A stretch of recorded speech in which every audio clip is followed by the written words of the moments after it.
562 XP back from the shop. What the shop said is, if you haven't watched my other videos, this thing was dying when it was getting hot, and would not start and would start kind of stumbling. Okay, so what Husqvarna told the shop, according to my dealership, is that they said to go ahead and reflash it, put the software back in it, right? They've already replaced the carburetor. Many of you think it's the coil. So they reflashed it, okay? I said, hey, are you confident? I'm not confident. That's just the reality. Dealership said, kind of shrugged his shoulders, says if you have problems, bring it back in. Remember, Okie Mountain Outdoors, his is in the shop right now. His completely quit running after running kind of sporadically. His quit running and he lost spark, his coil failed. They are on back order. 562 coils are on back order. Anyway, saw's back in my hands. I could have gotten it earlier. I was on a trip. Guys, I'm definitely a bit frustrated at this point. I've got a lot of time into this. This is my perspective, everybody. Well, I'm gonna wait to share my perspective. Let's see if it'll work. Let's see if it'll run. And then I'll tell you the story afterwards, regardless of what happens. Okay, I started about an hour ago,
so far. It's running great.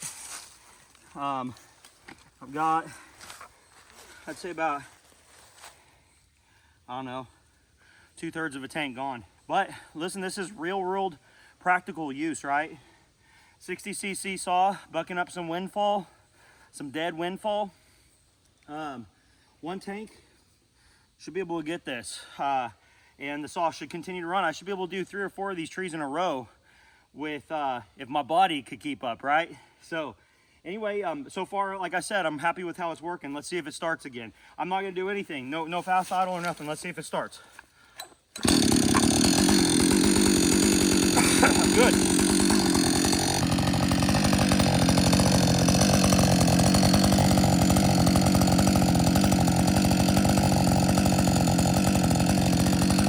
Hello.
so we ran out of fuel.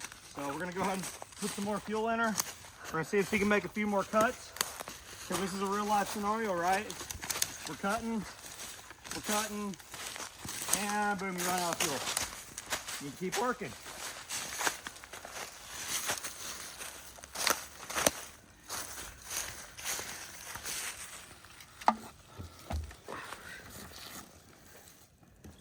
This is really the first full tank I've run through this thing, like without stopping, because I've never been able to get it to do it. I think early on, right from the start, it wasn't working because I had my Echo and I was kind of switching on and off. But so far, it's running well. Okay, let's see what the oil's doing here. Okay, we're running low on oil. I'm just gonna go ahead and top her off or as much as I can. It's probably no more than 80 or 85 right now.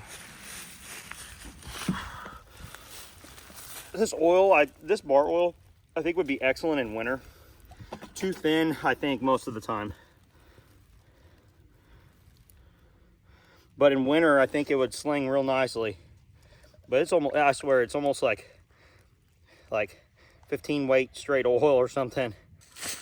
It ran plumb out, okay? A lot of times with these saws, a lot of guys don't want to run them plumb out. So you can see the bulb is completely empty.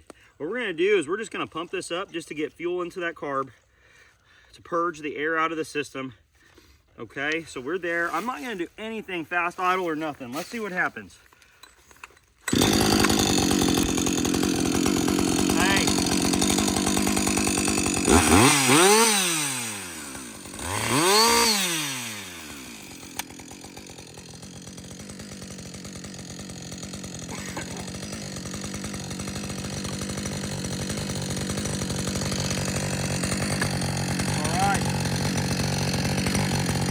Back over here and make some more cuts.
everybody, this saw, that's the best it's ever ran. It's the first time I put that much runtime on it straight. We're not real hot. It's not like 100 degrees or anything out here, but I assure you the saw is hot, okay? For anybody that wants to say I didn't sharpen my chain or I need to learn to sharpen my chain, this is dry, dead oak, okay? I could go over to some pine. I could cut one of these pine trees down and get beautiful chips right now out of this chain here. My stuff cuts. It cuts nicely. I'm not working hard. I'm not, in terms, I'm not jamming it in there. This is holes form a chain and holes form a bar. If this was an equivalent, you know, EXL or a C83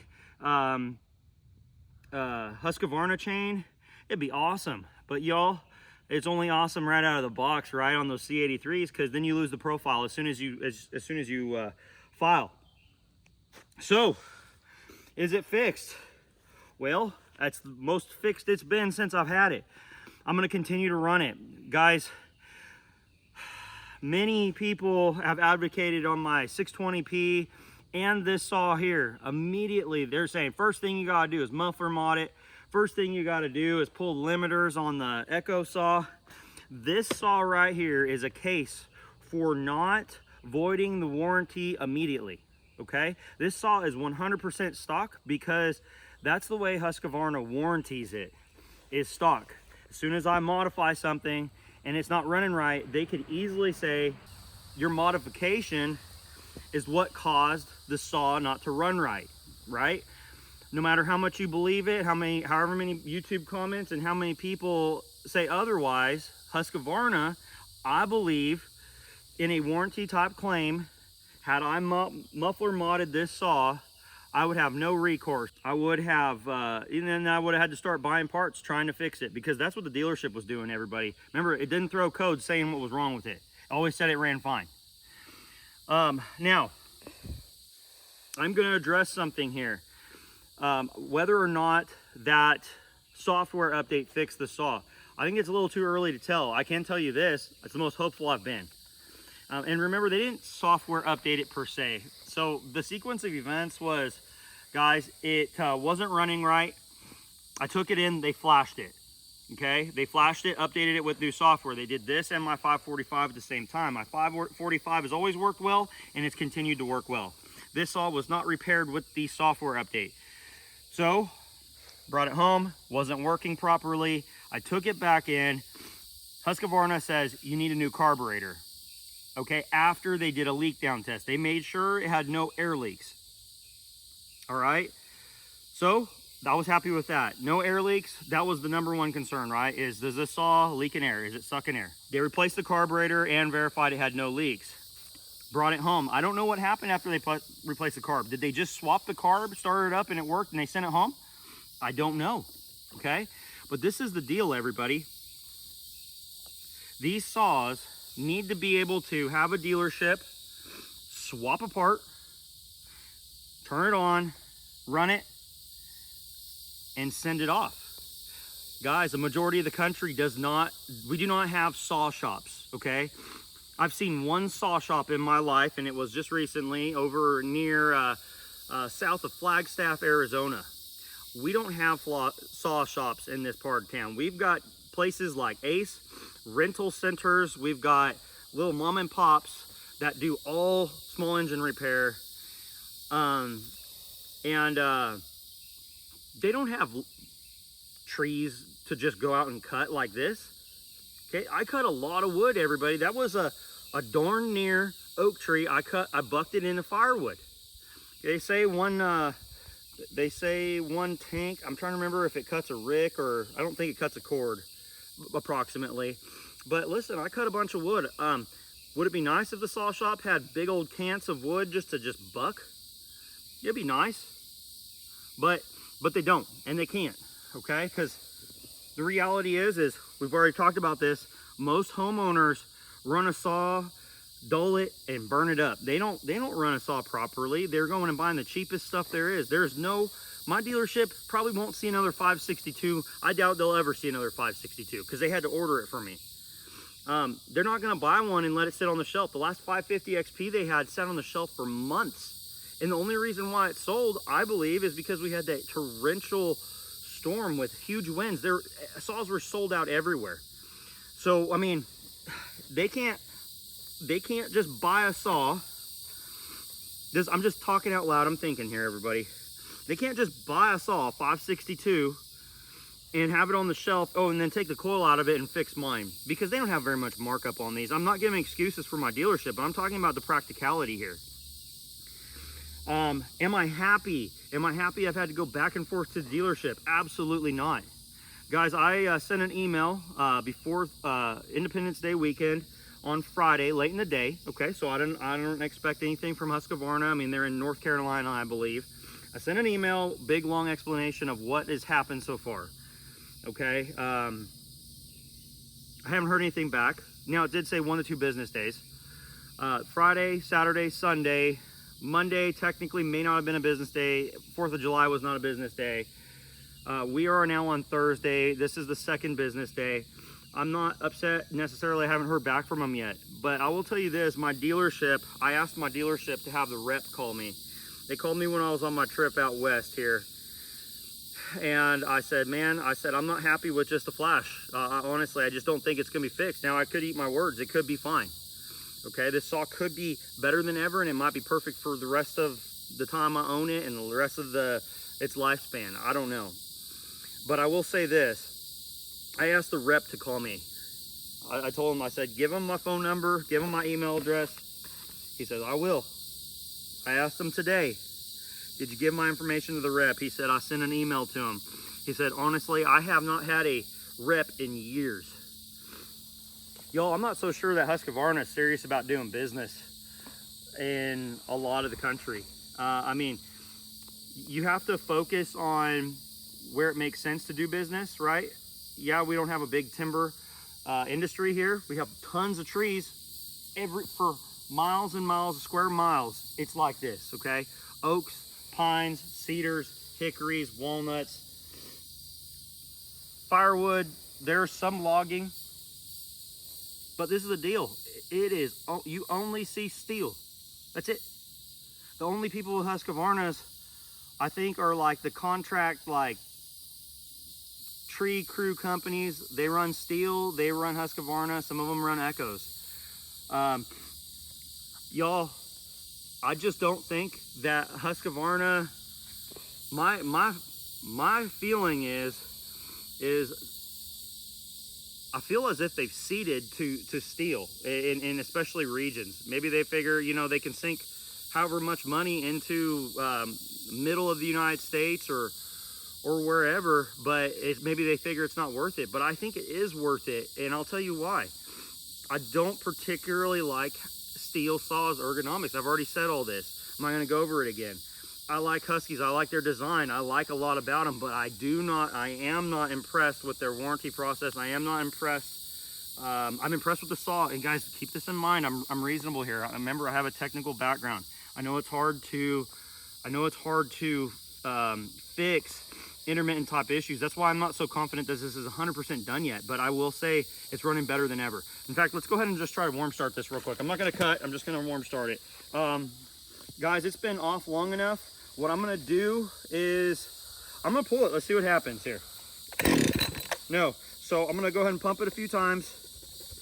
I'm gonna go ahead and fast idle, okay? And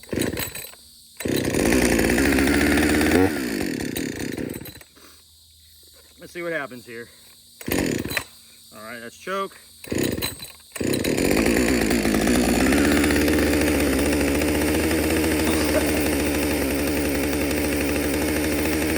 Hey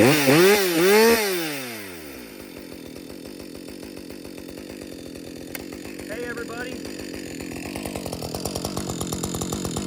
we're gonna let this idle.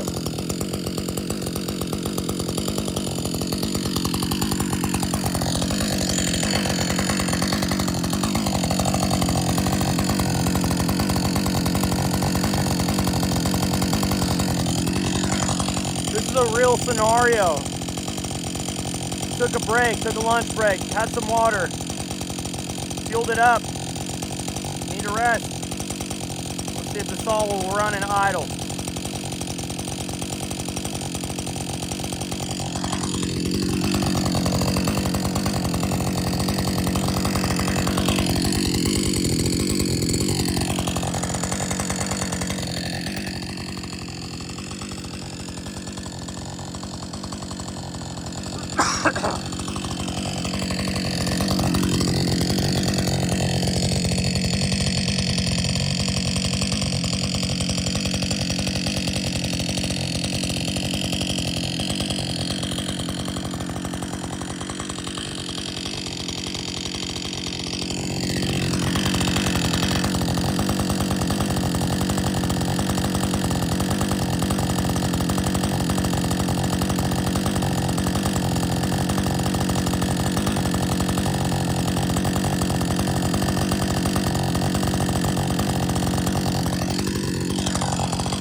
So far it's idling fine.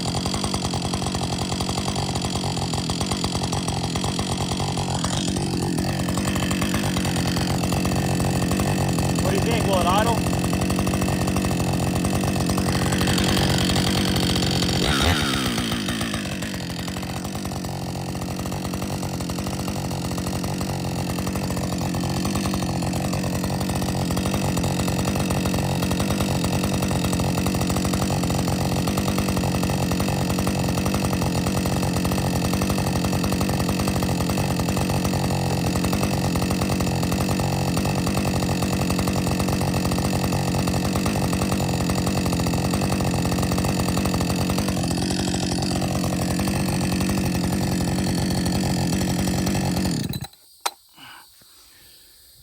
All right, so that's better than it's done in a long time. I'm gonna be done with this part of the video, okay? So I'm gonna go ahead and turn this off.